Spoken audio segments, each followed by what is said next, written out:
I love pumpkins. I mean, I really do, especially this time of year. I thought it would be fun to be able to draw a pumpkin and watercolor. So here we go. Here's the process. Okay, to start, it's a good idea to have a decent drawing of your item in pencil. So here I go. I am drawing the pumpkin in pencil, and you're glad that it's in time lapse, so it goes pretty fast. I placed the pumpkin with some black behind it and a light shining on it so I could really work my pencil on getting the form.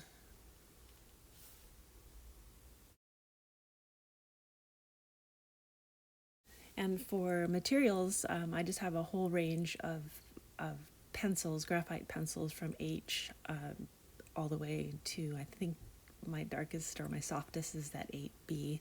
I also am using a smudging stump so I can move the graphite around, and an eraser to be able to bring out the highlights. Being able to get the darks expressed with your pencil and your pencil drawings is super important and helpful. And I'll share with you a little bit later in this video how helpful it was to me later when I'm trying to express this form with watercolor. What you see there is using the tracing paper to trace over my items so then I can transfer it to the watercolor paper.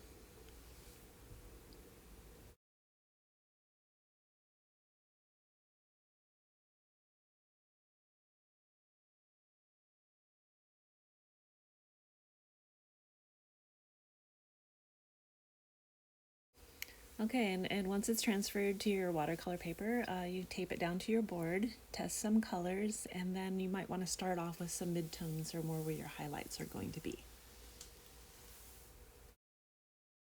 Unfortunately, I don't have a lot of experience with watercolor, so this was really fun for me. My experience is more with acrylic and oils and a lot of drawings. So when I approach watercolor, I suppose I approach it from the standpoint of applying thick paints. So this was a challenge for me. It was a lot of fun, and the biggest challenge, I suppose, is having the patience just to be able to layer and let the paint dry in between the layers, and maybe even knowing when to stop. But trying to keep the lights and the highlights was a problem. I did have a lot of fun with the piece of the pumpkin that's in the front, and it's got the fine detail of all the innards, the seeds, and that fibrous material was super fun. I was having a little difficulty or maybe even patience with the watercolor, so then I came back in with watercolor pencils. And so here I am beginning to draw with the pencils, and I was able to help define that fibrous material.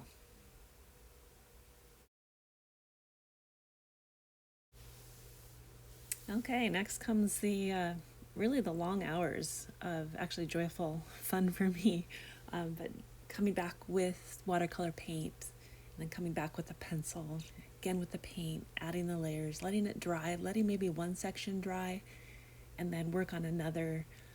It's so important to keep your highlights and then start working on your darks, and just keep plugging away. And it's just fascinating to me that I always get to points in my paintings where I'm not liking a certain portion of it, or maybe I think I made a major mistake. But if I just keep working on it, just keep picking away at it, I'm always surprised at what happens. So keep on working.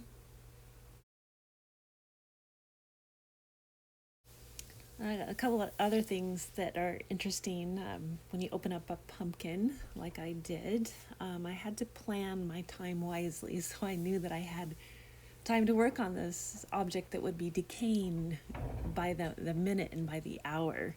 So I had done an interesting thing. I had left the pumpkin out, went to a lunch break, came back, and the sun had come through the window and shined right onto this cut open pumpkin, and it was decaying right in front of my eyes. But one of the nice things that happened was, because of the decay, I was able to find the fibrous materials, the darks and lights, to help define them. So versus a fresh pumpkin and one that's been sitting for a while. You'll see too as you go how maybe it'll open up some opportunities. But that being said, plan wisely and know if you're going to have a fresh fruit opened up like this that you can work quickly.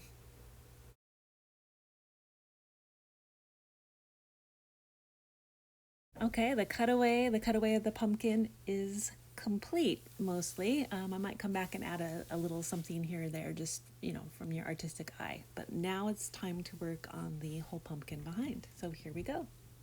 Start adding layers. Let it dry, unless you're looking for that kind of wet on wet look. You can see that my paintbrush darts over to a piece of scrap paper that's to the left of the painting, and there I can test colors out, and I can also see how it works dry on dry or wet on wet over on my practice paper. I truthfully don't worry too much about that. If I make a mistake on the paper, I can re-wet it, dab it with a piece of tissue or paper towel rag, whatever you want to use. You can dab out quite a bit of any mistake that you might make.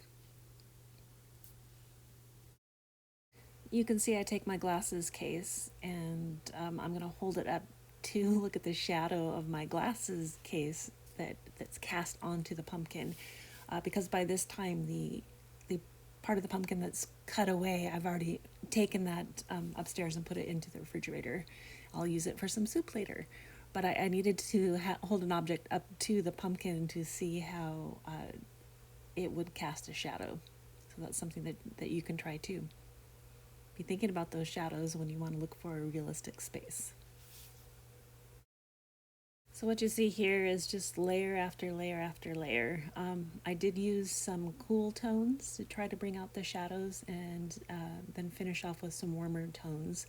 And again, I don't profess to be an expert in watercolor, but I was practicing putting on the cool colors to bring out the shadow, and then the warmer colors, maybe yellows, oranges, and finishing off with some reds. So layer after layer, and then finally, yes, I get to get my smallest brush and come in and draw some lines to help define some of the areas of the stem. For some reason, I had left the stem for last, so working on that was a lot of fun. You also saw the X-Acto tool jump in there and scrape out some of the paint that I couldn't dab up that had bled away from the side. What you're seeing here is I got a piece of paper covering up parts of the pumpkin, so my eye can focus on just some of the parts. And I've also turned it upside down because I'm trying to look to see if I have form. Here I have my drawing, and this is the part I told you earlier in the video that I would bring back out that black and white or that pencil drawing. And here I'm thinking, how can I improve my pumpkin? How can I make it look more of that round shape? And I knew I captured it with the graphite and the pencil drawing, so that was very helpful for me to turn it upside down and compare my colored version to my graphite version. So that would be a great thing for you to do, is keep that graphite. Here I can take the tape off, and before I started I had drawn a pencil line or a border, and then I'm going to come back with a fine archival ink and then redraw that border, and there you have it. This is my very first painting of a pumpkin in a botanical style. So thanks for watching.